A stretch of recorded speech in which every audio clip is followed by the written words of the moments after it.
Aujourd'hui, je vais vous présenter un outil qui va vous permettre d'insérer des graphiques dans Notion, et ces graphiques se construisent à partir des données qui sont dans vos bases de données Notion. Donc en fait, une fois que le graphique est créé et intégré dans la page, vous n'avez plus rien à faire, il se mettra à jour tout seul et de manière dynamique, et donc on va découvrir tout ça dans la vidéo. Alors aujourd'hui, nous allons le faire sur deux cas d'usage. Un premier cas d'usage où on va faire un graphique en ligne qui va représenter l'évolution de ma dette de sommeil, et on va faire un deuxième graphique sur un graphique en bar chart qui va m'afficher l'évolution de mon temps de travail. Mais bien entendu, le nombre de cas d'usage est illimité, vous pourriez très bien le faire sur l'évolution de la trésorerie de vos comptes bancaires, vous pourriez faire un graphique en camembert pour représenter la répartition de vos dépenses si on reste dans le domaine de la finance, mais vous pouvez faire des graphiques sur absolument toutes les données qui sont présentes dans votre Notion. On découvre tout ça dans la vidéo tout de suite.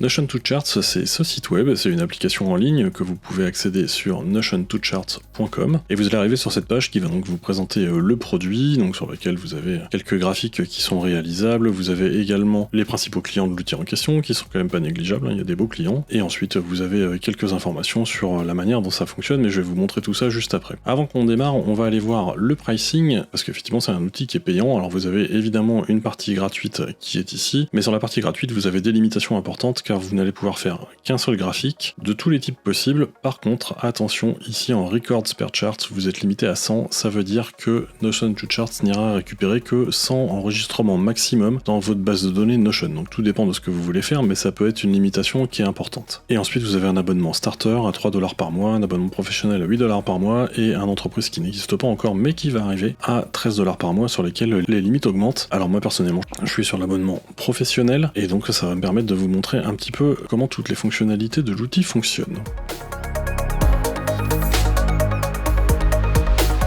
Alors pour démarrer avec Notion to Charts, vous prenez un abonnement gratuit et vous allez devoir vous connecter via un compte Google. Une fois que vous avez fait votre connexion Google, vous allez arriver sur cette page qui va vous inviter à connecter votre Notion avec Notion to Charts. Et là pareil, vous allez devoir vous authentifier, donc là avec le compte que vous utilisez sur Notion. Ensuite, une fois que vous êtes authentifié, ici, vous avez la possibilité de donner les droits à Notion to Charts pour accéder à vos différentes pages dans Notion. Donc là, vous avez un petit peu d'informations, et puis après, vous avez le Select Pages, sur lesquels là, vous allez sélectionner toutes les pages auxquelles Notion to Charts aura accès. Alors bien sûr, c'est modifiable après, à partir de Notion directement. Donc moi, ce que je vais faire, c'est que je vais lui donner accès ici à Opération. Je vais lui dire Allow Access, et là, maintenant, vous arrivez ici. Alors pour vous montrer comment ça marche, je suis revenu sur mon compte Notion to Charts, sur lequel vous voyez j'ai fait beaucoup de graphiques, et on va créer le graphique directement dedans, comme ça j'aurai accès à mes données. Pour faire ça, vous avez à cliquer sur le bouton Create New Chart qui est ici en haut, et comme je vais faire un graphique sur ma dette de sommeil, moi ce qui va m'intéresser c'est d'en voir l'évolution, donc je vais en faire un line chart, c'est-à-dire un graphique en ligne. Dans l'étape suivante, Notion to Chart va vous demander sur quelle base de données vous souhaitez faire votre graphique, donc moi celui qui va m'intéresser c'est la base de données période ici, qui vient du modèle Time Management, et ensuite il va me demander comment va s'appeler le graphique. Donc moi je vais faire un graphique qui s'appelle dette de sommeil. Dans les X, ce que je veux c'est les dates, parce que je veux voir comment ma dette de sommeil évolue dans le temps, et sur les Y, eh bien ça va être la dette de sommeil que j'ai saisie dans mes différentes pages qui s'appellent les pages de période. Donc là, il va commencer par me créer un premier graphique. Alors vous voyez, j'ai plein de valeurs à 0, les dates sont pas dans l'ordre, mais pas de problème, ça c'est des choses que l'on va pouvoir modifier. Donc tout d'abord, ce qu'il faut voir, c'est que dans ma base de données Notion, j'ai des jours, mais j'ai aussi des semaines, des mois, des années, des trimestres, et sur toutes ces lignes-là, je ne renseigne pas la dette de sommeil, elle n'est renseignée que sur les enregistrements de type jour. Alors pour dire à Notion to Charts de ne prendre que les enregistrements de type jour, vous descendez tout en bas ici de la liste de propriétés, puis vous allez sur le bouton qui est ici Edit Filters, et dans cet Edit Filters, je vais lui dire que je ne prends que les enregistrements sur lesquels le type est égal à jour. Là, je fais Save, et en faisant Save, vous voyez, il va me rapatrier tout un tas de données. Alors, sur les données qu'il m'a rapatriées, comme on le voit ici en dessous, déjà d'une part, c'est pas trié dans le bon ordre, et puis en plus, j'ai que des données de 2022, et j'ai pas les données de 2023. Alors, il faut le savoir quelque chose, c'est que quand vous êtes en train d'éditer un graphique, pour aller plus vite, Notion to Charts, il va vous ramener que les 100 dernières données de la base de données sur laquelle vous êtes. Donc moi, ce que je vais vouloir faire en cliquant ici sur la roue crantée, c'est qu'en fait, je travaille sur l'ensemble des données de ma base de données, de façon à tout voir, et puis de façon aussi à être sûr que le résultat est bien le résultat que je veux. Par contre, en faisant ça, évidemment, ça va être un peu plus lent. Alors là, on voit bien que j'ai beaucoup plus de données. D'ailleurs, j'en ai trop, ça va être complètement illisible et moi, ça m'intéresse pas d'avoir des données sur un an. Ce que je vais vouloir en réalité, c'est avoir les données sur les 3 derniers mois, ou même sur le dernier mois d'ailleurs. Donc je vais recliquer ici sur Edit Filters et je vais lui dire, en plus du filtre sur le jour, ce que je vais faire, c'est que je vais lui demander de ne prendre dans le champ date que les 30 derniers jours. Alors, quand vous arrivez dans cette fenêtre, vous avez la possibilité de spécifier des dates, donc vous pouvez lui dire je ne vais prendre que les valeurs du 1er janvier au 31 janvier par exemple, et ici en cliquant sur Dynamic Range, vous avez aussi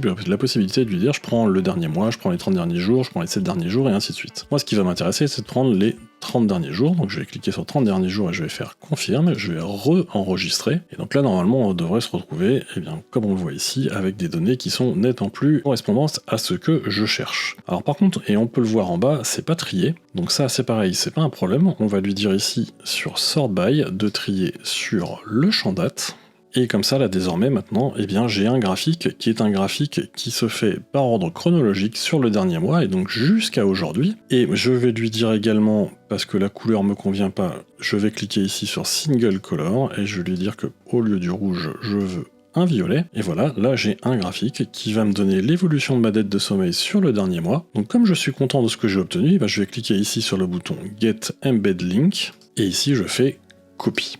Maintenant je vais retourner dans Notion, et donc quand j'arrive sur ma page Notion, pour intégrer ce graphique, eh bien c'est tout simple, je fais un coller, donc je reprends l'URL de mon graphique et je lui dis ici intégrer dans cette page. Et là, il va tout simplement aller me chercher mon graphique qui a été construit dans Notion to Charts, et vous voyez c'est relativement rapide à se construire, et puis là je peux redimensionner le graphique comme je veux, et là j'ai un beau graphique dans ma page, et en plus quand je passe sur les points de données, eh bien je vois ici les différentes valeurs, et donc là voilà, j'ai un graphique qui me donne l'évolution de ma dette de sommeil. Si le contenu de cette vidéo vous plaît, je vous invite à vous abonner à la chaîne, à cliquer sur le pouce bleu sans oublier de cliquer sur la cloche pour ne pas rater les prochains contenus, mais on continue la démo de Notion to Charts. Alors maintenant, je vais vouloir me créer un graphique qui va me dire comment évolue mon temps de travail semaine par semaine. Alors pour faire ça, on va faire la même chose, c'est qu'on est retourné dans Notion to Charts et on va recliquer sur le bouton de création d'un nouveau graphique. Là, je vais vouloir le faire en bar chart, parce que ça sera plus parlant. De la même manière que tout à l'heure, je vais me mettre sur la base de données période. Et donc ici, ce que je vais voir, c'est évolution du temps de travail. Comme tout à l'heure, sur les X, on va se mettre sur les dates, parce que c'est l'évolution dans le temps qu'on veut voir, et moi ce que je veux voir c'est le temps de travail qui est ici, qui est un roll-up, qui va chercher les données dans la base de données de time tracking qui vient du modèle de time management. Donc là, comme tout à l'heure, on voit qu'on a plein de données, et que les données sont assez anciennes, qu'il y a beaucoup de zéros. Alors on va faire la même chose que ce qu'on a fait précédemment, c'est-à-dire qu'on va lui dire que l'on ne veut que les enregistrements de type jour, étant donné que c'est là où se trouvent les informations, et que je ne veux que dans le dynamic range, on va dire que je veux les 30 derniers jours. Je fais confirmer, j'enregistre. Donc là on voit que effectivement on a des données qui sont essentiellement sur mars 2023 et quelques données en avril, donc on est bien. Comme tout à l'heure, on va mettre un tri sur les dates pour que ce soit bien par ordre chronologique. Donc là on voit qu'effectivement ça court du 11 mars ici jusqu'au 10 avril qu'elle a. Donc là j'ai tous les jours de ma semaine et je vois mes temps de travail. Alors déjà il y a plusieurs couleurs, ça me convient pas, étant donné que là on ne représente qu'une seule chose. Et puis ça m'intéresse pas forcément d'avoir les données jour par jour. J'aimerais bien avoir les données agrégées par semaine, parce qu'en réalité c'est le temps de travail sur la semaine qui va m'intéresser. Et ça vous pouvez le faire ici sur le champ date. Vous avez la possibilité dans le groupe by de lui dire je veux grouper par semaine.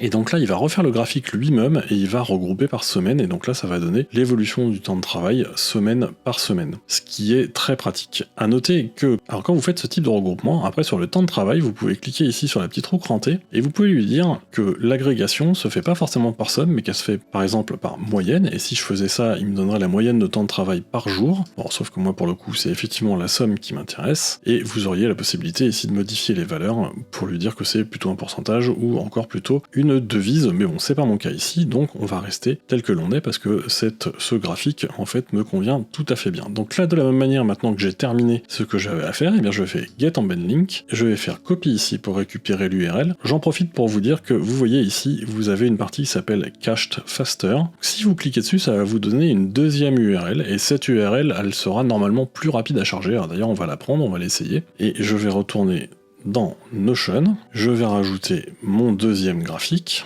je colle mon URL, je fais intégrer dans cette page, donc là il va aller me chercher le graphique qui vient de Notion to Charts, je vais le faire glisser à côté pour que ce soit plus lisible. Et là, comme ça, j'ai deux graphiques qui sont intégrés dans ma page, avec d'un côté ici ma dette de sommeil et de l'autre côté ici mon temps de travail. Alors en termes de temps de chargement, si je rafraîchis ma page, eh bien vous allez voir que ce graphique-là, vous avez vu, il s'affiche nettement plus rapidement que l'autre graphique. Alors, à quoi c'est dû? Eh bien, c'est dû à ce qu'on vient de faire, parce que ici, on a pris l'URL qui est dans la partie cached, c'est-à-dire que le Notion to Charts va stocker ce graphique de façon à pouvoir l'afficher plus rapidement dans votre Notion. Par contre, il y a une contrepartie, et c'est ce qui est indiqué ici en bas, c'est qu'en faisant ça, vous n'aurez pas forcément les toutes dernières données, vous n'aurez que les données qui datent d'il y a environ 20 secondes, vous voyez, c'est ce qu'ils écrivent juste en dessous. Par contre, l'intérêt, eh bien, c'est qu'on l'a vu, ça s'affiche beaucoup plus rapidement dans la page. Donc en fait, ça va dépendre des données que vous affichez, mais sur ce que l'on vient de faire là, donc un affichage de graphique de dette de sommeil et un affichage de graphique de temps de travail, c'est vrai que vous pouvez aller chercher des données qui sont des données en cache, parce que en fait, si vous avez des données qui sont pas hyper fraîches, c'est pas très grave, et l'affichage en sera bien plus rapide. Donc typiquement, si je prends mon graphique de dette de sommeil ici, eh ben, je vais le supprimer, je vais retourner dans Notion to Charts, donc sur la dette de sommeil que l'on a créée juste avant, je vais en récupérer encore une fois en cliquant sur Cached ici la deuxième URL qui va être l'URL qui est en cache, je retourne dans Notion et je colle ma nouvelle URL que l'on voit qui est en cache parce qu'elle est indiquée ici, je l'intègre dans la page, je la mets à côté du temps de travail pour faire la même chose que ce qu'on avait tout à l'heure, et vous voyez maintenant quand je rafraîchis ma page, les deux graphiques se chargent de manière quasiment immédiate. Cette vidéo est maintenant terminée, j'espère qu'elle vous aura plu et si c'est le cas je vous invite à vous abonner à la chaîne et à cliquer sur le pouce bleu juste en dessous, sans oublier de cliquer sur la cloche pour ne pas rater les prochains contenus et je vous dis à la prochaine vidéo.